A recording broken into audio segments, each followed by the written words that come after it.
Good morning.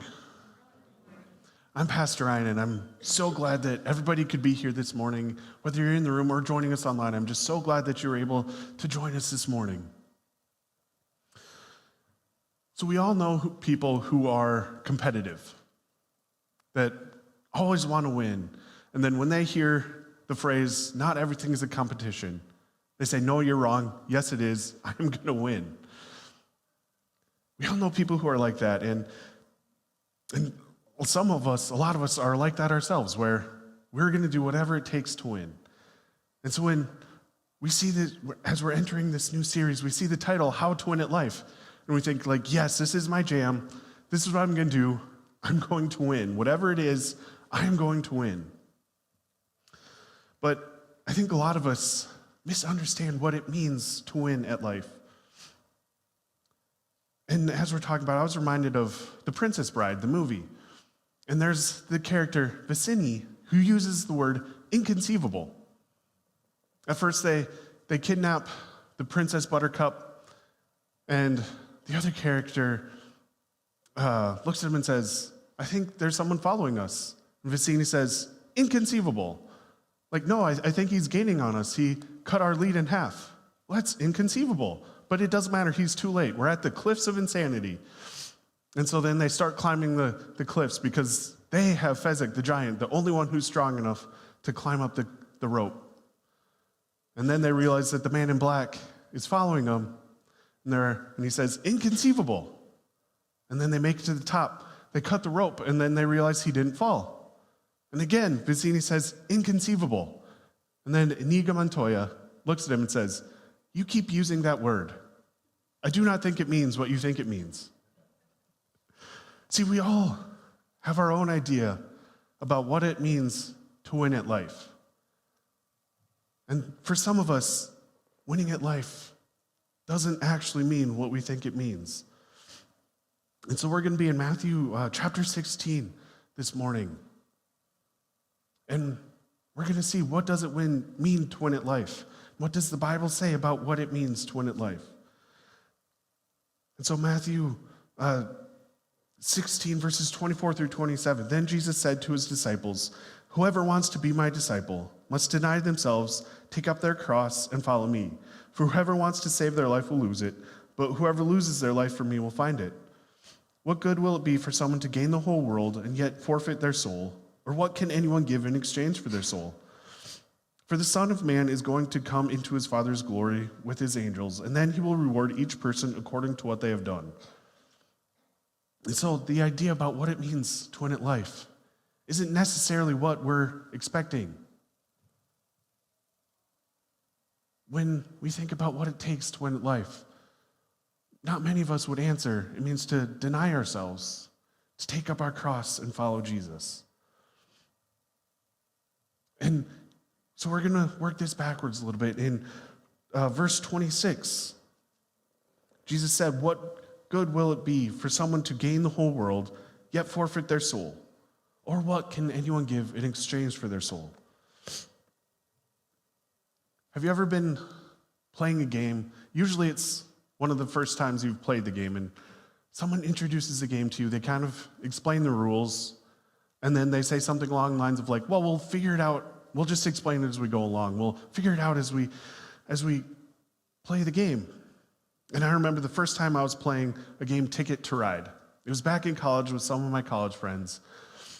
In the game Ticket to Ride, you have a map of the country, and you have to build train tracks, routes for a train to go from place to place, and you get points for the longest train and points for getting from your destination to the new place. And that's how it was explained to me. And I thought I was doing a really good job at the game as I was playing. I saw longest train, and I thought, I'm going to get this. I'm going to do really well. I'm going to score a lot of points. And so we get to the end of the game, and we start counting it up. And I realized the rules weren't explained to me that good because I ended up not getting nearly as many points as I thought I was going to get. The way it was explained to me was different than what I understood. It felt like I was playing the wrong game. This also reminds me of the short story called The Monkey's Paw. where the first time I was introduced to it was actually, I was on Saturday morning watching reruns of the Monkees TV show, which that's really old, way before my time, but they had reruns on, and when I was really little, and the Monkees ended up getting the monkey's paw, and they got 3 wishes, and then each time they made a wish, their wish would come true, but there would be some type of drawback. And this caused problems for them, but they eventually, in the end, in a regular sitcom way, everything worked out, and everybody was happy. But in the original short story, which was originally written by W. Jacobs in 1902, and it was a lot darker. It ended up being kind of a horror short story. And so in the original story, this family, it was a mom and a dad and their adult son. They ended up getting the monkey's paw. And they're told by the man who gave it to them, one of the dad's old war buddies, that everybody can get 3 wishes. And the wish will come true, but it'll happen in some almost natural way that almost seems like a coincidence. But you shouldn't make any wishes, just burn the monkey's paw. It's not worth it. Well, the family, they don't burn it. They're kind of curious. And so they decide that the dad is going to make a wish for 200 pounds, which is about $40,000 in US dollars today. So a pretty decent amount of money, but not a huge amount that they can, retire on. But nothing happens, and so they wonder, what's going to happen? Is it just going to, show up, or they don't know. But so they go to bed. The next day, they're just going about their daily lives, and the mom hears a knock at the door, so she goes and answers the door. And there's a man from the company her son works at, and he says, "Sorry, ma'am, I've got some bad news. Your son was caught in some of the machinery, and he died. And the company is in no way going to take responsibility for it, but here, as some condolences, here's 200 pounds. And he leaves. And that's when the family realizes, mom and dad, they realize that they got what they wished for, but it cost something so much more. See, we can get what we go for, but it will cost us something. And Jesus said, what does it gain for us to gain the whole world but lose our soul? We can get what we want if we pursue it, but it will cost us something. So we can pursue what this world says we should pursue. We can pursue the money, the job, the position, but it will cost us something, not just in the next life, but in this life too, because our culture is starting to realize that having a job where you chase money, that you chase a position, it has cost us time with our family. Yeah, you can chase that job, that promotion, but it'll cost you maybe time with your family, being a good mother or father. Or maybe it'll cost you work-life balance, where you just can't ever leave work at work. They're always calling you, always emailing you, and you have to respond right that second. And you can't ever leave anything at home, or you can't ever leave anything at work. You always have to take work with you everywhere you go, and it's just not worth it for some people. And so we're starting to see that shift. When I was going to class and taking some management classes, one of the things they said was, that the younger generation, the millennials and the Gen Z, one thing they're looking for in a job isn't necessarily the highest paying position, but a position where they can have a work from home option or flexible hours.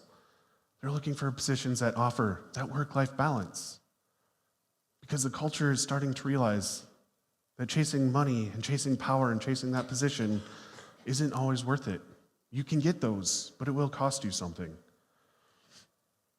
And so we can go for what we want, and we might get it, but it will cost us something. And so let's work backwards a little bit more.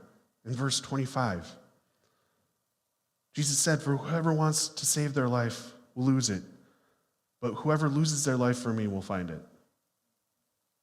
See, We often pursue what we want. In both those jobs, the original American dream where it's make a name for yourself, make some money, make a life for yourself. You can pull yourself up by your bootstraps and you can do it. We can pursue that and we might be able to get what we want. But it's going to cost us something. And so the culture shifted, where now a lot of jobs are pursuing that work-life balance, pursuing that time where they can spend time at home with their family. But both these jobs, whichever you're chasing, it's centering around who we are and what we want. We decided that what it takes to win at life is fulfilling us, fulfilling our desires, fulfilling our needs. It's centered around what we want.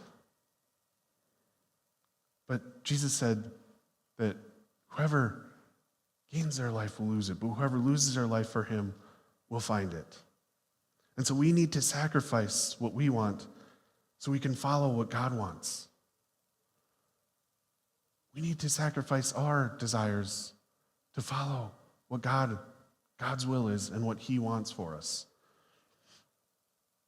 So we're going to look a little bit at the context around what was going on when Jesus said this statement about to win at life, you need to lose your life for me.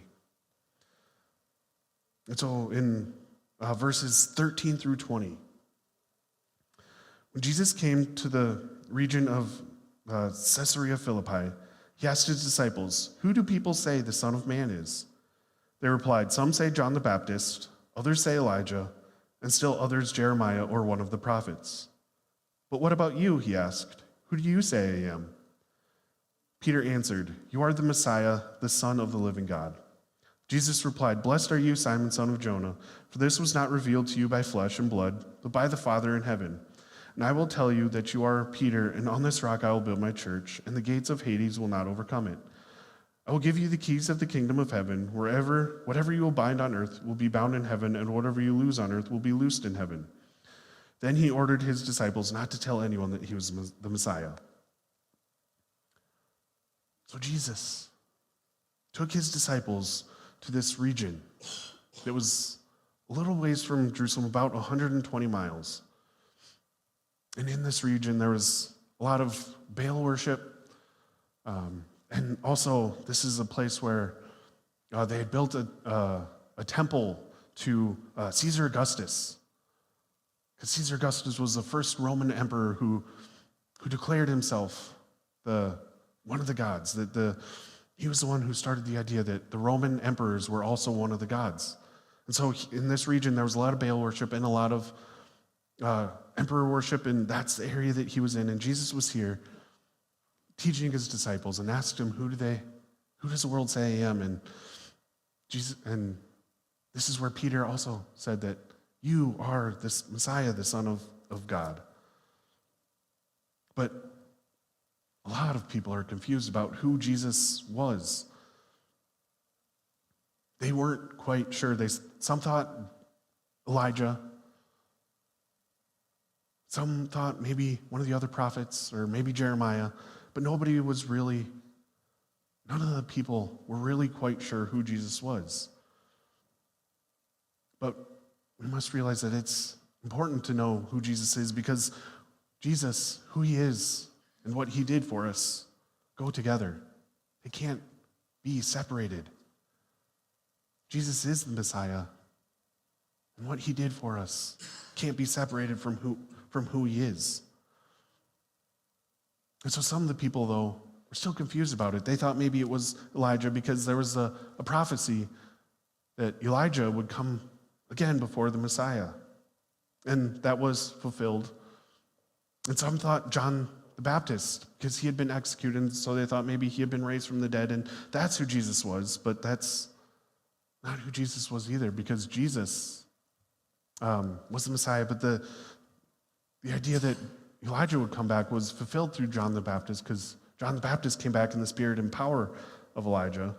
And then some thought Jeremiah, who was the weeping prophet, who had a tender heart and was distraught at the sight of Israel had turned away from God. And this is certainly an attitude that Jesus had, that he came to call people to God and give them away. But none of those people are who Jesus was. And so Jesus asked his disciples, "Who do you say I am?" And Peter answered, "You are the Messiah, the Son of God." But what's important here is not what other people say, but who do you personally say who Jesus is? We can't follow the crowds because the crowds aren't always right. The crowds were wrong about who Jesus was. And even today, there's still a lot of confusion about who Jesus was. Depending on where you go and who you ask, people will have a different answer. So we can't follow the crowd. It must be a decision that you personally make about who do you believe Jesus is. And Peter had the correct response that you are the Christ, which means you are the Messiah, the Son of the living God. And so Jesus says, yes, that's the right answer. And on this truth, on what you said, Peter, that's what I will build the church on. That's what everything is founded on, that I am the Christ, the Son of God. And so Peter has this right answer, and he's complimented on it. And so he's probably starting to get a little bit of a bigger head that he knows at things. That he knows what's going on. Because Jesus even said that it wasn't something that he figured out on his own, that the Father told him. So obviously he has a connection with the Father and knows the answer to things. Let's continue a little bit more in the context, verses 21 through 23. So after this happened, from that time on, Jesus began to explain to his disciples that he must go to Jerusalem and suffer many things at the hands of the elders, the chief priests, and the teachers of the law, that he must be killed and on the third day be raised to life. Peter took him aside and began to rebuke him. "Never, Lord," he said, "this shall never happen to you." Jesus turned to Peter. "Get behind me, Satan. You are a stumbling block to me. You do not have in mind the concerns of God, but merely human concerns." So Peter had just said that Jesus was the Messiah, the Son of God, and that this is something that was true, but Jesus also explained that what was going to happen. He says he plainly told his disciples that he was going to go to Jerusalem, suffer and die, and be raised from the dead. He made this plain to them, and Peter had a really quick U-turn from, we see that Peter had the correct response. And often we use that section of Scripture and of the story to point out, that's what we should do too. We should acknowledge who Jesus is, that he is the Son of God. But it very quickly turns around to, Peter had the wrong answer. Don't be like Peter here, because he was focused on the things of man, the human concerns, the fleshly concerns. He wasn't focused on the will of God. He had faith that Jesus was the Son of God. He had enough faith to acknowledge that and realize that, but he didn't have enough faith in who Jesus was to believe that Jesus had to die. And this mistake all came because he was thinking like a man. Like he was thinking of a way to escape death, to escape the suffering. He didn't have God's will in mind. See, Peter was suggesting a crossless Christianity. A Christianity where we can have all the good things without any of the bad. Where we can have God's blessings and God's love, but we don't take part in Christ's suffering and persecution. We don't love the truth. And so we want the easy without the hard, and that's what Peter was suggesting here, and that's something that all of us, to some extent, while we're here on earth, want a little bit. Like if we're honest, I think all of us want to acknowledge that If we could do away without the hard, we would. If we could go without suffering, we would.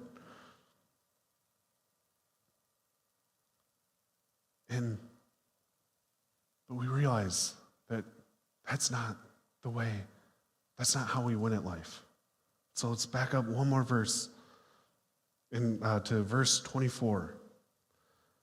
Then Jesus said to his disciples, "Whoever wants to be my disciple must deny themselves and take up their cross and follow me." See, to deny oneself doesn't necessarily mean to deny things. It means to give yourself wholly and completely to Christ. To say, I'm going to follow you no matter what. And to know that means that we're going to face some suffering, some persecution, because we're going to share in his shame and death on the cross. And to bear your cross, that's what it means. It means that we're going to identify with Christ.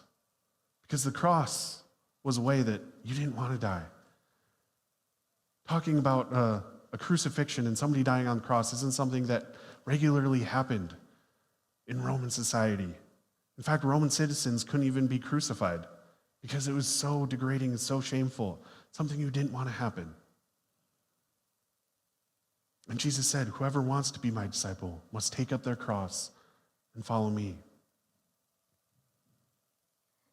And so, oftentimes today, the cross is a symbol of Jesus, and we'll wear it on our necklace and we have tattoos of it, and it's something that we'd like to identify with, and we should.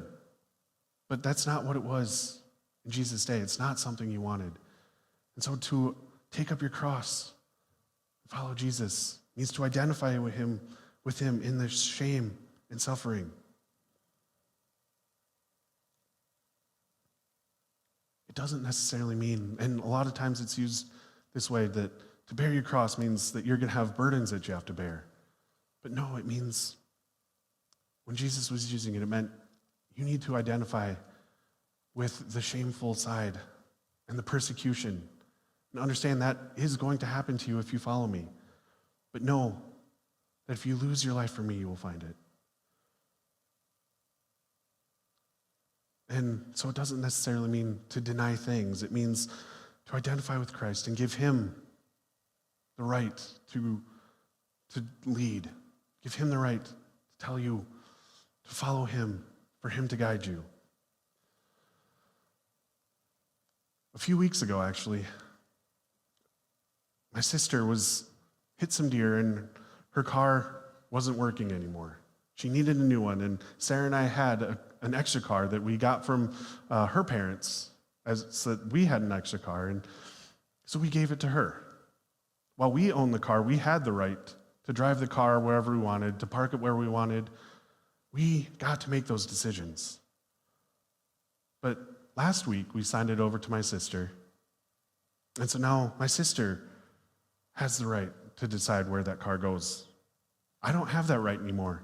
I can't go to her house and decide, I'm just going to drive your car today. I'm just going to decide that I want it back. Like, I can't do that anymore. And that's what it's like when we follow Christ. When we follow Christ, we stop serving ourselves and start serving Christ. When we follow Christ, we're giving up the right to say, this is what I want. This is what I want to do with my life. This is what I think a win looks like. And we give that over to Christ and say, I'm going to follow you. We say, I am now ending my life of self. And we say, I am beginning a life of sacrifice and service to our Lord Jesus Christ. And so the bottom line today is that Jesus defines what a win looks like. Jesus tells us what a win looks like. So how do we win at life, and what does a win look like? Well, Jesus tells us it looks like taking up your cross and following him. And we see an example of both sides about what it looks like to follow Christ, what it looks like to follow self. In Matthew 25, 14 through 30, Jesus is telling a parable. And he says, again, it will be like a man going on a journey who called his servants and entrusted his wealth to them. To one he gave 5 bags of gold, to another 2 bags, and to another 1 bag, each according to his ability. Then he went on his journey. The man who had received 5 bags of gold went at once and put his money to work and gained 5 bags more. So also the one with 2 bags of gold gained 2 more. But the man who had received 1 bag went off and dug a hole in the ground and hid his master's money. After a long time, the master of those servants returned and settled accounts with them. The man who had received 5 bags of gold brought the other 5. Master, he said, you entrusted me with 5 bags of gold. See, I have gained 5 more. His master replied, well done, good and faithful servant. You have been faithful with few things. I will put you in charge of many things. Come and share in your master's happiness. The man with 2 bags of gold also came. Master, he said, you entrusted me with 2 bags of gold. See, I have gained 2 more. His master replied, well done, good and faithful servant. You have been faithful with a few things. I will put you in charge of many things. Come and share in your master's happiness. Then the man who had received 1 bag of gold came. Master, he said, I knew that you are a hard man, harvesting where you have not sown and gathered where you have not scattered seed. So I was afraid and went out and hid your gold in the ground. See, here is what belongs to you. His master replied, you wicked and lazy servant. So you knew I harvested where I have not sown and gathered where I had not scattered seed. Well, then you should have put my money on deposit with the bankers. So then when I returned, I would have received it back with interest.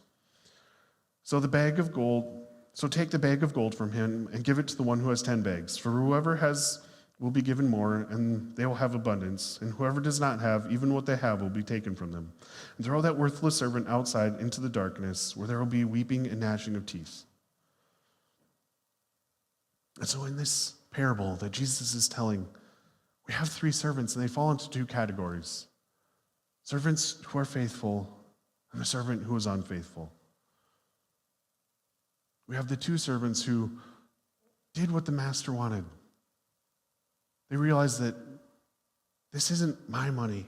This is the master's money, and so I'm going to do what he wants me to do with the money. And then they had the other servant who said, well, I'm just going to do what I think is best. I'm not going to follow the master's instructions. I'm going to do what I want, what I think is best, because I don't want to lose it. And so the first 2 men, they put the money to work. And they received the money back. They followed the master's instructions. And when the master came back, he said, well done, good and faithful servant. And he said, you were faithful with a few things. You were faithful with what I told you to do. And so come and share in my happiness. But the third servant followed what he wanted to do. He thought, I don't know about following those instructions. I'm going to do what I think is best. I'm going to follow conventional wisdom and make sure I don't lose any of the money. And he didn't listen. He did what he thought was best. He didn't follow the master's instructions. And so the master called him wicked and lazy. And so what does it look like to win at life?